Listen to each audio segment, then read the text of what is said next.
হাদিসটা তো প্রমাণ হচ্ছে যার নাম উদ্বোধন হবেই এক শ্রেণীর ভ্রান্ত আলেম। তো অতএব আমি মানে এক শ্রেণীর দেরকেই বুঝাচ্ছি, গহেরে কাউকে বুঝাচ্ছি না। তারপরে দ্বিতীয়টা কি, শহীদ। আসলেই বর্তমানে দেখা গেছে যে শহীদ আমাদের মানে এটা একেবারে এত সস্তা তৈরি করছে, যেটা তার নিজের দলের জন্য, তার নিজের স্বার্থের জন্য যদি রাজনৈতিক বা মাঠে গিয়ে যদি মারা যায়, তাহলে সে বলতেছে যে শহীদ। এরকম শহীদটা সস্তা বানিয়ে দিতেছে, যেটা গেল নিজের স্বার্থে, যেটা গেল নিজের দলে চামচামি করতে গিয়ে মারা গেল, আর বলতেছে শহীদ। সবাই শহীদের যেন ডিলার নিয়েছে, এই যে একটা বিষয়টা। আরেকটা হচ্ছে দানবীর। এটাও তো লোক দেখানো, আমাদের দান মারহাবা পাওয়ার, এটা অনেকটা আমাদের রোগে একটা মানে এরকম সেন্টিমেন্টাল হয়ে গেছে। তো যাই হোক, আমি কথা বাড়াবো না, যেহেতু আমাদের প্রধান আলোচক তিনি এসেছেন, আর তিনি অনেক তথ্যবহুল এবং খুব ভালো মার্শাল্লাহ অনেক আলোচনা করেন, তিনি আলোচনা করবেন। তবে এতটুকু আমি আপনাদেরকে যেহেতু বলেছিলাম, আমাদের সমাজে কতিপয় ভুল ভ্রান্তিগুলো আমি আপনাদেরকে জাস্ট সতর্কমূলক বলবো, এটাই আমি জাস্ট বলেই শেষ করছি ইনশাল্লাহ। তবে আবারও বলছি, আমি হারিয়েও যাচ্ছি না, পালিয়েও যাচ্ছি না। কারো যদি এই বিষয়ে আপত্তি থাকে, তাহলে আপনারা বলবেন যে বাবু তুমি আর তোমার এটা জানা ছিল না, এই যে তোমার দলিল, এই যে তুমি তোমার মত পরিবর্তন করো। ইনশাল্লাহ আমি কথা দিচ্ছি আপনাদেরকে, আপনারা যদি আমাকে দলিল দিয়ে আপনারা আমাকে যদি বুঝাতে পারেন, তাহলে আমি সেটাকে পরিবর্তন করে ওইটার উপরে আমি প্রচার করব ইনশাল্লাহ। আমার ওগুলো কোনো একঘেয়েমি বা আমার ওগুলো টেরামি নেই। আমার কথা কোরআন ও সুন্নাহর আলোকে যদি দলিলে টেকে, আমি সেটা গ্রহণ করব। আর যদি না পাওয়া যায়, গোটা পৃথিবীর মানুষ যদি একপাশে হয়, আমার তাতে কোনো যায় আসে না। তাহলে আজকের জন্য আমার কিছু যেগুলো সমাজে ভুলভ্রান্ত চলছে, সেগুলো আপনাদেরকে আমি শুধুমাত্র টাচ দিয়ে যাচ্ছি। এক নম্বরে কি, যেগুলো আমাদের নিয়ে মাঝে মধ্যেই তর্ক বিতর্ক হয়ে যায়, তর্ক বিতর্কের জন্য বলছি না, আমি আবারও বলতেছি, আমার জানার কমতি থাকতে পারে এইটা। সেটা হচ্ছে কি, নামাজে দাঁড়িয়ে যে মুখে উচ্চারিত নামাইতু, যেটা মুখে উচ্চারিত নিয়ত বলা হয়, এটা। দুই নম্বর হচ্ছে কি, জায় নামাজে দোয়া পাঠ করা। তিন নম্বর হচ্ছে ফরজ নামাজের পরে ইমামের নেতৃত্বে সম্মিলিত মোনাজাত করা। চার নম্বর হচ্ছে এই রমজানেরই মুখে উচ্চারিত রোজার নিয়ত, যেটা বলা হয় নাওয়াইতু আন আসুমা গাদাম ইত্যাদি আর কি, এটা বলে যে রোজা নিয়ত করা হয় এটা।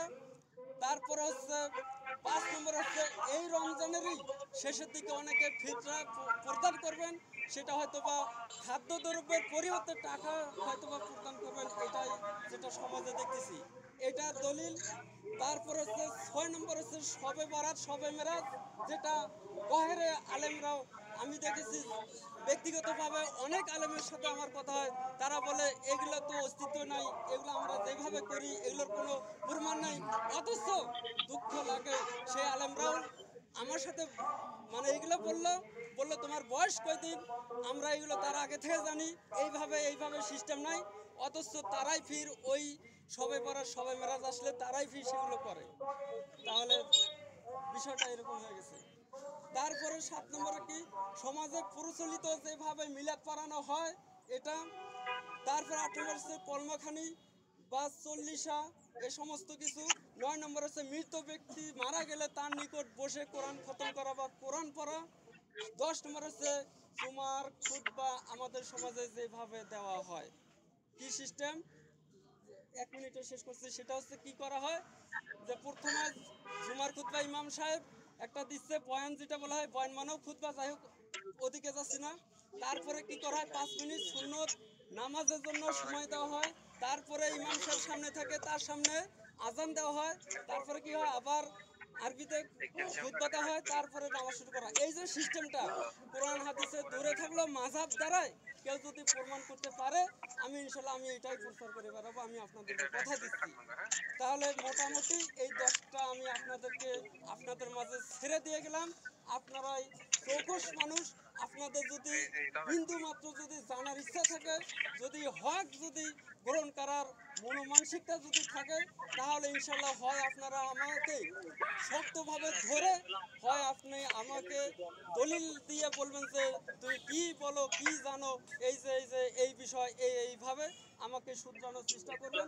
নতুবা আল্লাহ দোহাই লাগে আপনারা এগুলো থেকে পরিত্যাগ করবেন। এই আশা রেখেই আজকের আমি এখানে সংক্ষিপ্ত আলোচনা শেষ করছি। আলহামদুলিল্লাহ রব্বিল আলামিন।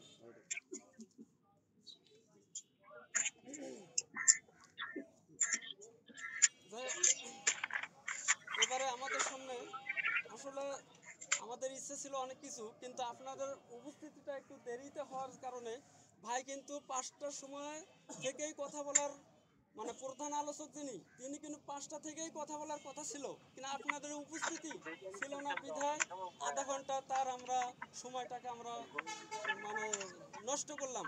তা যাই হোক, পরবর্তীতে যদি আমরা ইফতারের করি তাহলে আপনারা অন্তত সময় অনুযায়ী আসার চেষ্টা করবেন। তবে 2-1 মিনিটের জন্য আমাদের শ্রদ্ধেয় স্যার আব্দুল ওহাব স্যার তিনি একটু আপনাদের সঙ্গে কথা বলবেন, তারপরে প্রধান আলোচক কথা বলবেন। যেহেতু সময় কম, স্যারকে অতি সংক্ষিপ্তভাবে তিনার আমাদের বিষয়ে কিছু 2-1টা কথা বলবেন।